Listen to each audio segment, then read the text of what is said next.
من لاعب وسط عبقري في نادي ريال مدريد وليفربول لمدرب بيخلي الناس كلها تتكلم عن باير ليفركوزن. نعم، أنا أتكلم عن المدرب تشافي ألونسو الأسباني الذي انتقل إلى ريال مدريد، الذي سيستلم نادي ريال مدريد في كأس العالم للأندية.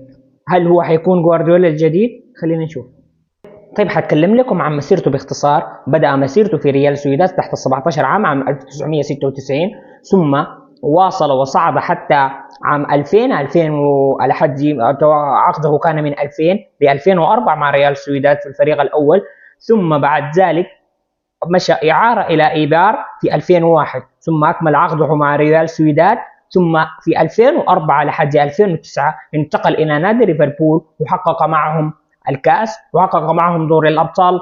أيضا من 2009 إلى 2014 كان يلعب في نادي ريال مدريد. نعم، انتقل من نادي ليفربول إلى نادي ريال مدريد، أيضا حقق معهم الأبطال في 2014 مع كارلو أنشيلوتي، ودربه أيضا المدرب المخضرم اللي هو جوزيه مورينيو. ومن 2014 حتى 2017 انتقل إلى نادي بايرن ميونخ، وأيضا في ذلك الوقت دربه كارلو أنشيلوتي وحقق مع نادي بايرن ميونخ الدوري الألماني. ثم في مسيرته التدريبية درب نادي ريال مدريد تحت 14 عام، وثم بعد ذلك انتقل إلى ريال سويداد الذي صعد بهم إلى الدرجة الثانية من الدوري الإسباني، ثم في 2022 انتقل إلى تدريب النادي الألماني باير ليفركوزن الذي من أول مباراة انتصر ثم بعدها تعثر. ثم بعد ذلك في 2023 الحاجة الأسطورية اللي عملها تشافي ألونسو كلنا عارفينها، هو أخذ الدوري اللا هزيمة أمام كبار مثل بايرن ميونخ وبروسيا دورتموند. طيب، بعدها حنتكلم عن كيف إنه قدر يحقق هذه الإنجازات، أو كيف إنه قدر يحقق دوري اللا هزيمة، أو ما هي الخطة التي وضعها، أو ما هو التكتيك. طيب، التشكيلات التي يلعب بها تشافي ألونسو هي 3-4-3 أو 3-5-2 أو أحيانا 4-2-3-1. فأنا حأتكلم لكم، حخش لكم طوالي ما هي التشكيلة المناسبة أو ما هي التشكيلة المتوقعة التي سيلعب بها تشافي ألونسو مع نادي ريال مدريد. طيب، لو مسكنا التشكيلة الأولى، تشكيلة 3-4-3، هي حتكون دفاعيا قوية جدا، بس حينغصها لاعب الارتكاز. طيب، في الدفاع لو مسكت أنطونيو روديجير، أو مسكت إيدر ميليتاو لو رجع من الإصابة ورجع أحسن، أو مسكت دين هوسين أو راؤول أسينسيو، لما تمسك اللاعب، لما تجي تاخدهم مثلا خطيت راؤول أسينسيو، خطيت أنطونيو روديجير، وخطيت دين هوسين، لما تيجي تخط الثلاثة كقلوب دفاع، روديجير لما يكون في خطة 3-4-3 يكون دفاعا لوحده كقلوب دفاع فقط دون أصهرة، يقدم أداء رائع رأيناه مع مانشستر سيتي في بعض المباريات. وأيضا راؤول أسينسيو بشراسته بقوته حيكون رائع في هذه الخطة، يعني كقلوب دفاع حيكونوا أساطير. ونعم، دين هوسين حينفع مع الخطة دي، لأنه دين هوسين من أفضل اللعيبة حاليا في العالم لأنه يلعب بالقدمين. يعني ممكن على الجهة اليسرى في قلب الدفاع يكون دين هوسين، وفي النص راؤول أسينسيو، وعلى اليمين يكون أنطونيو روديجير. كخطا دفاعيا يكون قلوب الدفاع في قمة مستواهم. ليه؟ لأنه ما حيكون في تشوش، ما حيكون في يعني لو مسكت روديجر لو خطيت 4 عندك ألكسندر أرنولد حيكون بيهاجم كثير، وكما نعرف ان احنا ألكسندر أرنولد هو ضعيف دفاعيا، وبرضه في هذه الخطة ألكسندر أرنولد من أكثر اللعيبة مستفيدين منها، لأنه ما حيكون في مركز الظهير كحاسم انه يدافع. تمام، هنتكلم لكم لخط الوسط وفيها مشكلة واحدة بس، وهي لاعب الارتكاز حيفقدوا في هذه التشكيلة. أنوريك السبب. طيب، عندك على اليمين حيكون ألكسندر أرنولد، وهي هذه من أفضل المراكز التي يلعب فيها أرنولد. ليه؟ لأنه ممتاز جدا في العرضيات شكل كروس، يعطيك قوة هجومية رائعة. هو ضعيف دفاعيا فقط، بس هجوميا وفي الوسط، وهو ممكن يقدر يبني لك اللعب، يطلع لك الكرة من الدفاع للهجوم كما ذكرت في الفيديو السابق. وعندك على الجهة اليسرى كاريراس لاعب بنفيكا، لو تم التوقيع معه في تقارير تؤكد انه حيتم التوقيع لمدة 6 أعوام، حتكون لحد عام 2031. طيب، في هذا المركز برضه حيكون رائع جدا يعني أنا بتكلم لكم عن الآن الخمسة لعيبة في قمة، حيكونوا في قمة مستواهم، حيقدموا أداء عالي جدا. عندك اللاعبين اللي في النص، المشكلة هنا فالفيردي وجود بيلينغهام، الاثنين هم مش لاعبين ارتكاز. يعني صعب جدا انك تخلي فالفيردي لاعب ارتكاز وهو لا يجيد هذه. انت عاوز لاعب ارتكاز، هو شنو؟ هو اول من يتدخل على الخصم لافتكاك الكوره.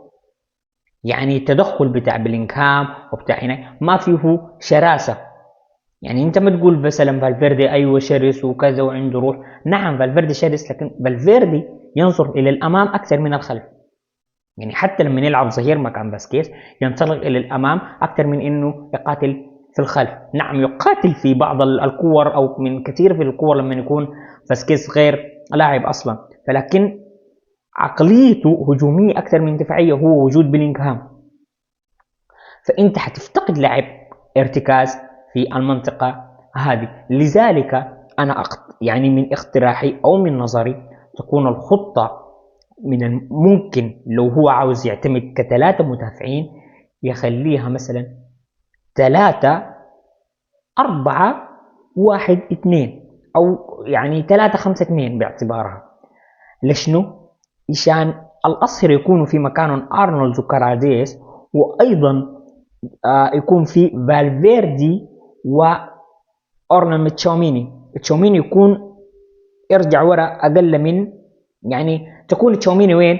3 مدافعين وتشاوميني قدامهم على طول، ثم ذلك الأصهر الاثنين، وبعد ذلك فالفيردي يكون مع الأصهر في نفس الخط منطلق الأمام، وقدامهم كلهم يكون جود بيلينغهام، وقدام جود بيلينغهام يكون الأسطورتين فينيسيوس جونيور وكيليان امبابي هداف الدوري الإسباني هذا الموسم الذي يقدم في أداء رائع. تمام. والخطة دي حتقلل. لذلك تم الاتصال، ورودريجو يعني لسه ما قعد مع تشابي ألونسو، لأنه من الممكن لتشابي ألونسو يستبعد عن رودريجو كما ذكرنا في الفيديوهات السابقة. وأيضا من اللعيبة الممكن يستبعدوا، يعني جود بيلينغهام مش حيستبعد، بس تشابي ألونسو قال إنه ما حيكون عنده الحرية مثل هذه المواقف. طيب حاتكلم لكم عن انه لشنو الصفقات دي حصلت، وبيريز ما جاب الصفقات دي لكارلو انشيلوتي، وبيريز ما عزز الفريق لكارلو انشيلوتي.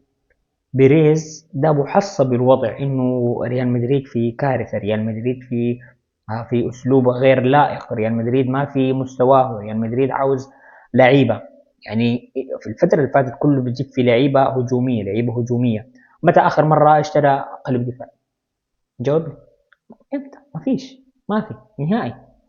فلذلك انه اشترى قلب دفاع في هذا الوقت، هذه من افضل الحاجات اللي عملها. طيب فحكلم لكم برضو عن ايضا دين هوسن.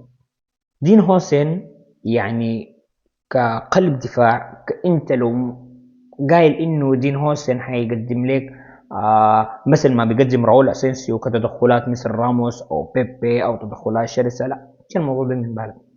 دين هوسن ما شرس، ما عنده افتكاكات مثلا قويه الا يحسنوا تشابي الونسو، لكن من الميزه اللي عنده لو ضاغطين عليه 3 لعيبه 4 لعيبه يقدر يخرج منهم ويمرر الكره. عنده دقه عاليه في التمريرات الطويله، من اكثر اللعيبه يجيد اللعب بالقدمين اليمنى واليسرى. يعني مهما ضغط عليه الخصم هو ممكن يمشي كده او كده ويلعبوا باي رجل من الارجل وبتمريره دقيقه جدا، فرأيناه في كثير من المباريات. يعني دين هوسن في هذه الخطة بتاعت 3-4-2 حتكون يعني يجيد فيها. بس أنا اقتراحي إنه ريال مدريد ما نهائي في، يعني أنا ما شفته كريال مدريد يلعب ب3 مدافعين. أنا حتكلم لك عن نادي، ما حتكلم لك عن اللعيبة حاليا. فحيكون في لخبطة بين اللعيبة، لأنه تقريبا اللعيبة ما لعبوا بالخطة دي عمرهم كله. حيرتاحوا قلوب الدفاع، حيقدموا أداء جيد، أداء ممتاز. تمام. لكن يعني أنا ما من محبين تشكيلة بتاع 3 قلوب دفاع، لأنه ريال مدريد أنا ما حصل شفت بيها. فلما تجي تقول إنك تعملهم 4-3-3، فهي التشكيلة اللي ممكن تكون أساسية والتشكيلة الرائعة بيلعب فيها ريال مدريد دائما. فأعتقد إنه تشابي ألونسو من المباريات الأولى كويس إنه المباريات الأولى ما صعبة. الهلال السعودي يعني دور المجموعات يجرب فيها كذا تشكيلة أو كذا لعب. فتشابي ألونسو إن شاء الله حيكون مدرب جيد لنادي ريال مدريد وله مستقبل. وتشابي ألونسو حاليا يعني من أكثر الناس في ضغوطات. ليه؟ عنده ضغوط من الإدارة، في ضغوطات يعني ضغوطات كبيرة قبل يستلم. ليه؟ فأنت كمدرب كجاي تمام وطلبت صفقات، الصفقات جميع الصفقات التي طلبتها تم التوقيع معها، يعني أنت ما عندك أي عذر ثاني إنك تخسر بطولة. جميع البطولات لازم تأخذها، يعني مش جميع تجيب السداسية كل موسم أو كذا أو كذا، لكن يعني أنت لازم تعمل أداء رائع يقنع نادي ريال مدريد. يعني إحنا كمدريدية لينا فترة طويلة أيوة بنأخذ في بطولات، لكن مرات في أداء يكون غير مقنع، أداء يعني يلعب بالروح. أيوة ريمونتادات جميلة، بس يلعب بالروح، يلعب بكذا حاجة. فإذا أول مرة تشوفنا على اليوتيوب لا تنسى الاشتراك بالقناة وتفعيل زر اللايك ليصلك كل ما هو جديد عن أخبار ريال مدريد. وأعطينا رأيك في الحلقة ورأيك ما هي التشكيلة الأفضل لنادي ريال مدريد. وهلا مدريد.